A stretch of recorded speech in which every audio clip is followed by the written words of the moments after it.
tous, merci de nous suivre. Bienvenue à ce 13h. Ouverture hier après-midi des travaux de la session d'avril de l'Assemblée nationale au Mali. Le président de l'institution par intérim a saisi l'occasion pour inviter les Maliens à l'Union sacrée afin de relever les défis de la transition. Mamari Kouni, reportage. L'ombre de la crise sécuritaire et institutionnelle a beaucoup plané sur la cérémonie d'ouverture de cette session d'avril de l'Assemblée nationale. Dans son discours, le président de l'Assemblée nationale par intérim a rendu un hommage mérité à la France, au Tchad et aux pays de la CEDEAO, dont l'intervention aux côtés des forces armées maliennes a mis fin à l'avancée des terroristes et permis le déclenchement de la phase de sécurisation et de stabilisation en cours. Il est vrai que cette guerre nous a été imposée. Mais pourquoi l'avions-nous subie si facilement et si durement? Le temps viendra où nous devrons tirer ensemble et sans complaisance aucune les leçons de ce qui s'est passé pour que jamais nous ne revivions un tel effondrement politique, sécuritaire et moral. Mais entendons-nous bien, les pays amis sont venus nous aider, certes, mais pour nous remettre debout, faudrait-il que nous-mêmes ayons la volonté de nous relever. C'est un discours teinté d'optimisme que le président de l'Assemblée nationale a adressé à l'assistance. Il a aussi évoqué les nombreuses actions diplomatiques entreprises par les élus de la nation en vue de faire connaître la situation réelle du pays. J'ai foi en l'avenir du Mali. Je crois en la capacité de notre peuple de surmonter ce cap difficile. C'est pourquoi je voulais lancer à mes compatriotes cet appel qui vient du plus profond de moi-même. Faisons l'union sacrée pour relever ensemble le défi de la transition, pour que les deux objectifs sécuritaires et institutionnels soient réalisés dans les meilleures conditions possibles.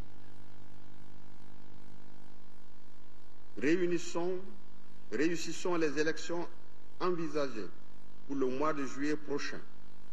Engageons-nous pour un dialogue politique sincère en vue d'une réconciliation effective des cœurs et des esprits. L'autre temps fort de cette cérémonie a été l'intervention des délégations des parlements amis de la Côte d'Ivoire, du Niger, du Tchad, du Burkina Faso et du Sénégal.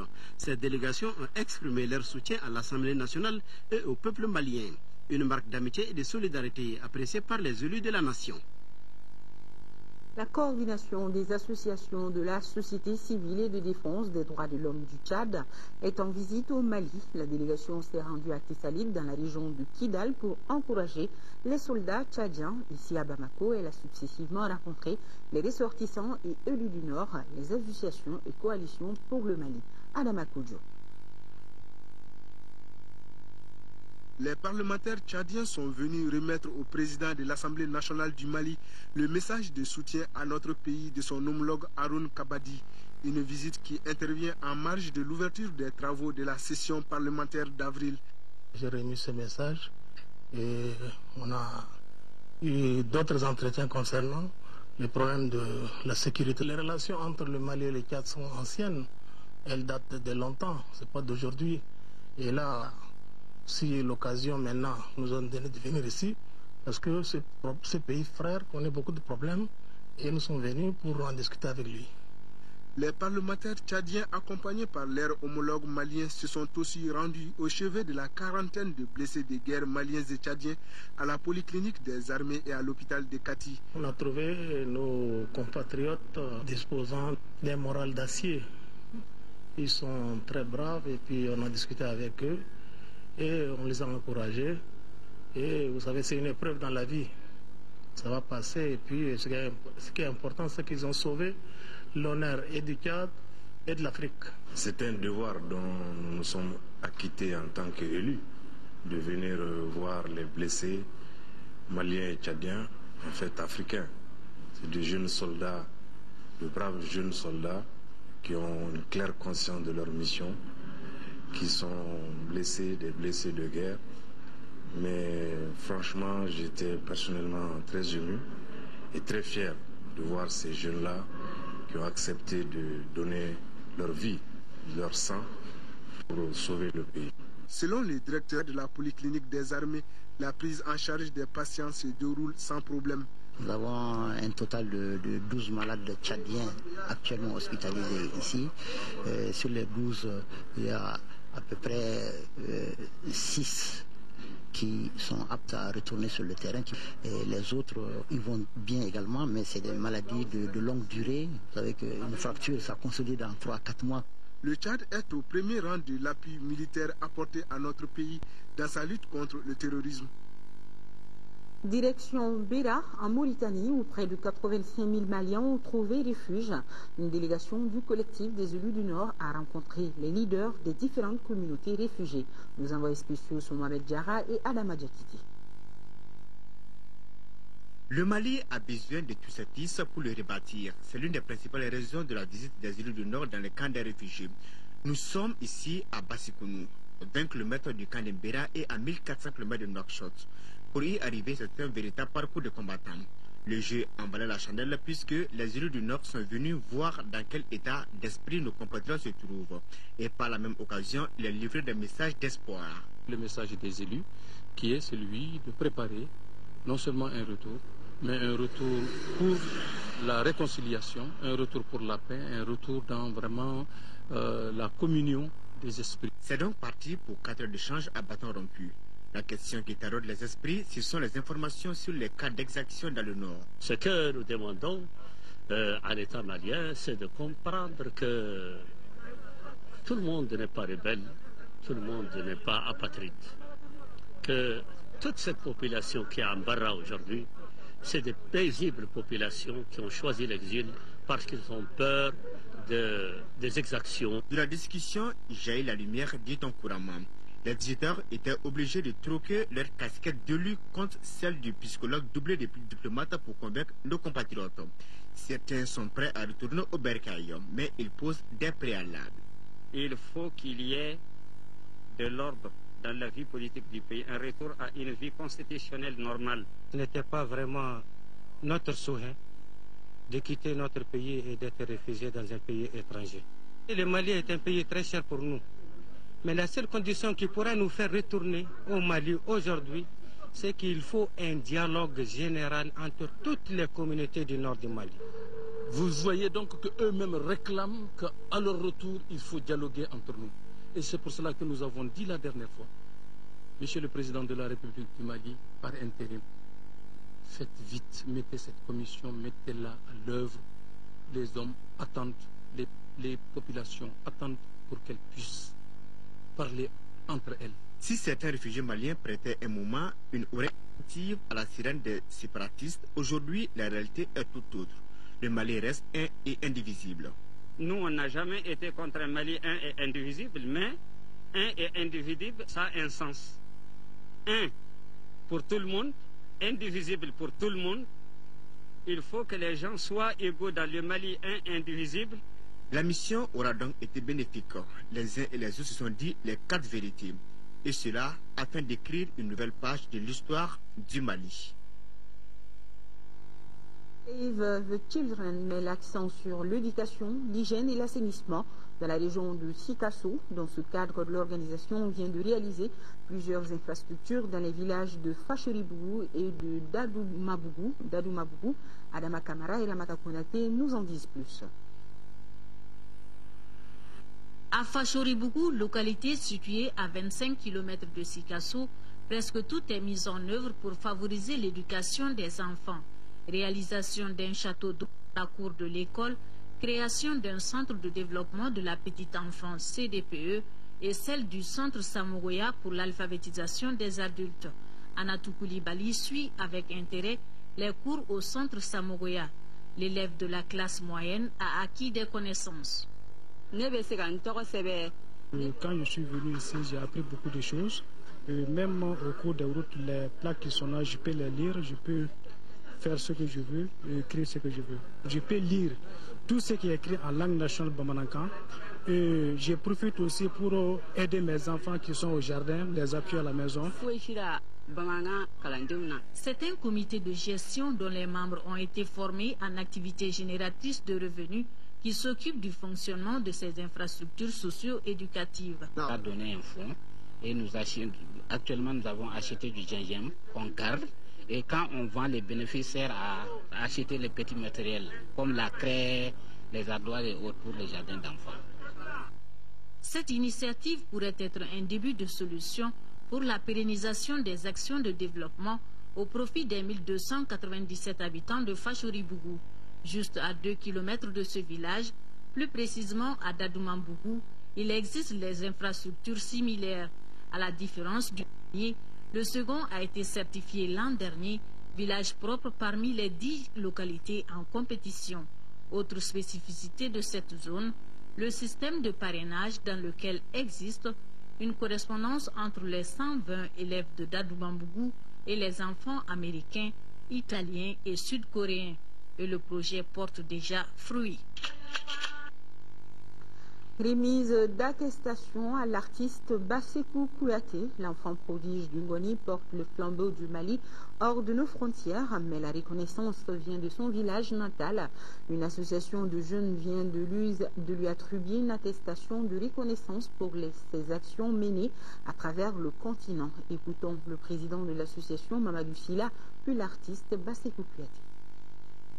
Nous sommes venus pour faire par M. Bassekou Kouyaté les projets que nous comptons réaliser dans le cercle de Baraouri, à savoir l'organisation d'une journée de consultation gratuite et don des médicaments dans 10 villages du cercle de Baraouri, l'organisation d'une journée de don de sang aussi, et l'organisation d'un tournoi footballistique comme nous sommes des jeunes, et nous avons tout à fait le droit de nous requérir.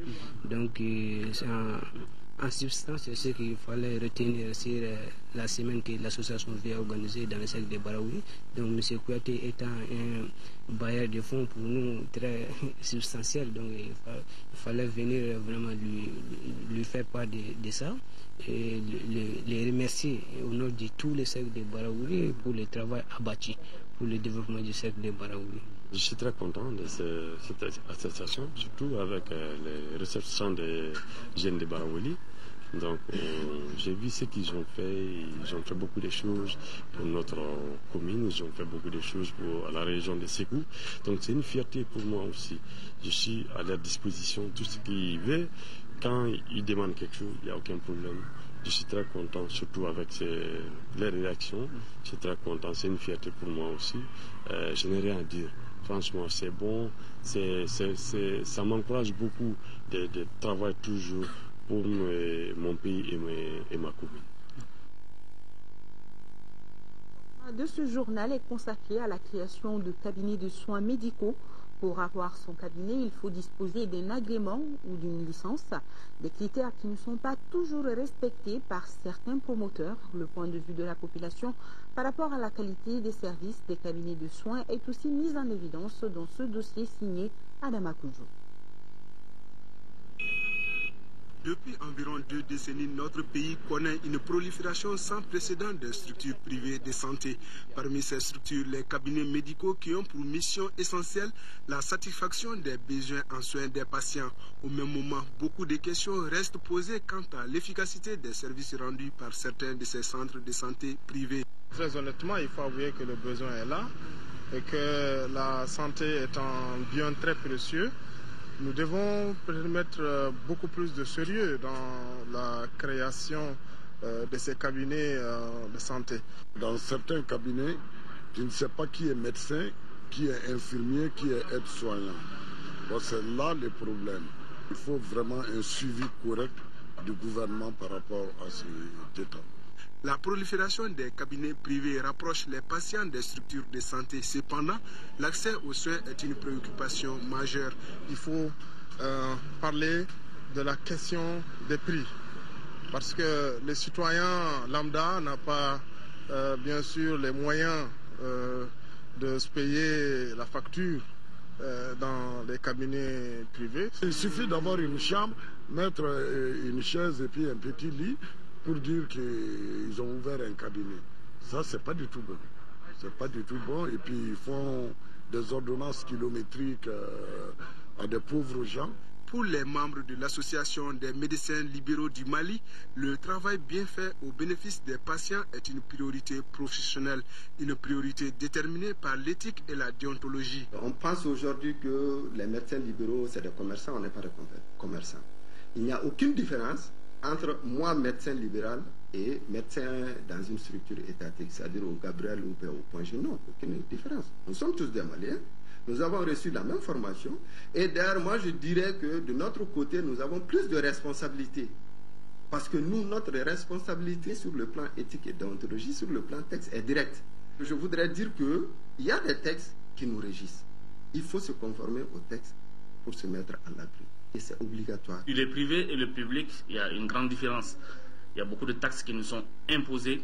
Donc, ce qui rend un peu nos analyses, nos consultations, bref, nos actes un peu plus chers par rapport au public.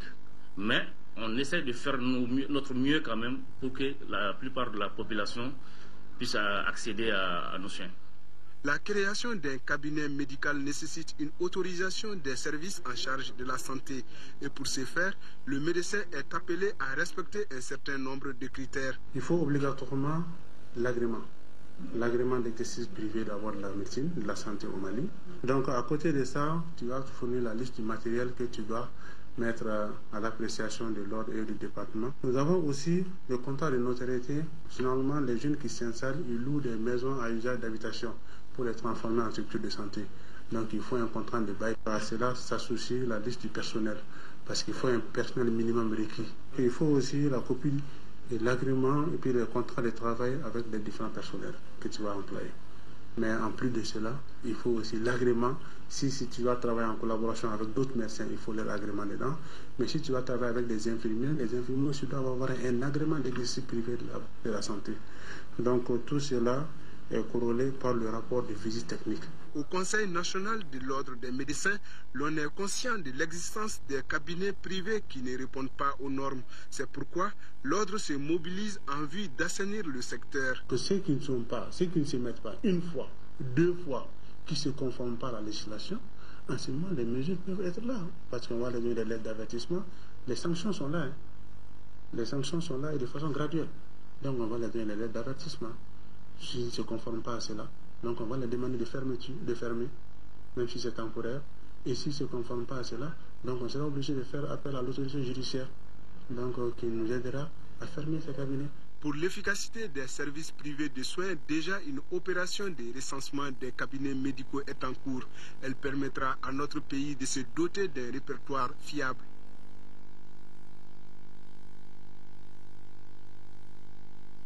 Lutte contre la drépanocytose, un centre qui est la solution à cette maladie qui touche des milliers de Maliens. La prévention et la prise en charge sont les principales missions du centre, nous indique Jessila Dameli.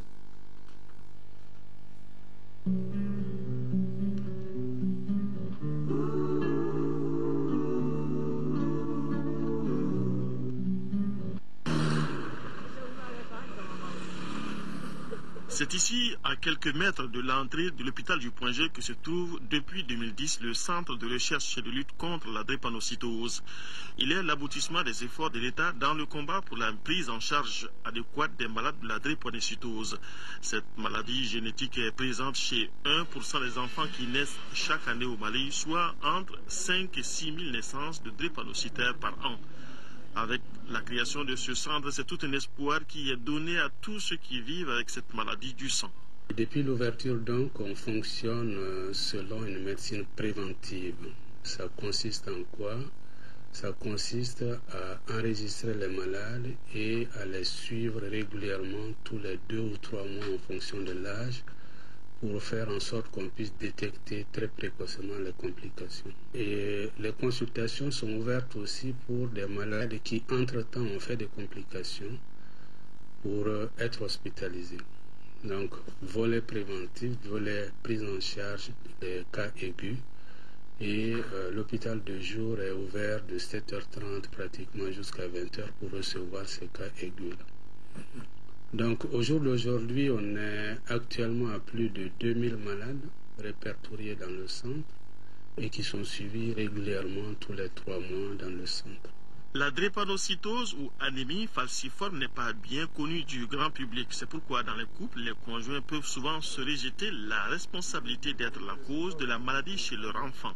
Un enfant ne peut pas être drépanocytaire si l'anomalie génétique à l'origine de la maladie ne se retrouve pas à la fois chez le père et chez la mère. La forme maladive de la drépanocytose coûte cher au ménage en ce qui concerne sa prise en charge, puisqu'elle nécessite un suivi régulier et se détecte chez l'enfant dès l'âge de 6 mois à travers quelques signes. Pour la forme majeure, les manifestations commencent généralement très tôt dans l'enfance, notamment le gonflement des pieds et des mains chez les petits-enfants, mais plus tard, c'est plutôt ce qu'on appelle, peuvent apparaître des douleurs articulaires. Ça, c'est ce qu'on appelle les complications aiguës et principalement la crise drépanocytaire. Et elle se manifeste effectivement, dont la première manifestation, c'est la douleur. Donc la douleur au niveau des os et des articulations. Le Centre de recherche et de lutte contre la drépanocytose a pour mission le diagnostic, la prise en charge de la maladie, la formation, la recherche. Quand un patient arrive ici, les spécialistes du centre cherchent d'abord à infirmer ou à confirmer par des analyses la présence du gène drépanocytaire chez le plaignant. Tout se fait ici, dans ce laboratoire, où nous avons des équipements de dernière génération qui nous permettent de rendre un certain nombre de bilans hématologiques et biochimiques afin d'aider le médecin dans sa prise de décision médicale. En ce qui concerne le dépistage, nous avons juste besoin de 5 minutes pour rendre un résultat. Pour ce qui est des paramètres hématologiques, disons que c'est 2 minutes. Et puis la biochimie, au maximum 5 minutes également. Le Centre de lutte contre la drépanocytose dispose de l'un des 2 Dopplers transcrâniens du continent. Un appareil qui permet de dépister à temps chez les enfants les complications qui peuvent conduire à un accident vasculaire cérébral. Et le gros avantage de cet appareil, de cette mesure, c'est que l'on va, en mesurant la vitesse, on va détecter les sténoses au niveau de l'artère cérébrale. Ce qui fait que, à partir du moment où on a détecté ces sténoses se manifestent par une augmentation de la vitesse, ce que je repère en prenant les mesures de la vitesse. Et à partir du moment où ces enfants présentent une vitesse accélérée, on va mettre en place soit un protocole de surveillance tous les 3 mois, en vérifiant tous les 3 mois que les vitesses ne vont pas trop accélérer. Et si elles arrivent à un certain seuil, on va mettre en place un protocole très spécifique pour cet enfant drépanocytaire à base de transfusion mensuelle. Ici, on insiste là-dessus, l'enfant drépanocytaire doit se soumettre à cet examen tous les 3 mois. Pour mieux faire connaître la maladie, le Centre de recherche et de lutte contre la drépanocytose ne concentre pas ses efforts que sur la ville de Bamako. Il a commencé à former des relais communautaires comme les directeurs d'école, les hommes de médias en vue de vulgariser les connaissances sur cette maladie.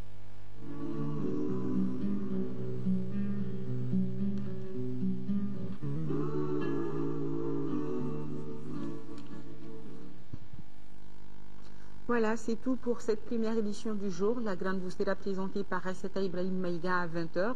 Je vous dis à demain. Votre feuilleton, c'est dans une poignée de minutes. Excellente suite de programme sur votre télévision nationale. Merci à nos téléspectateurs de Koulikoro, c'est au Mali.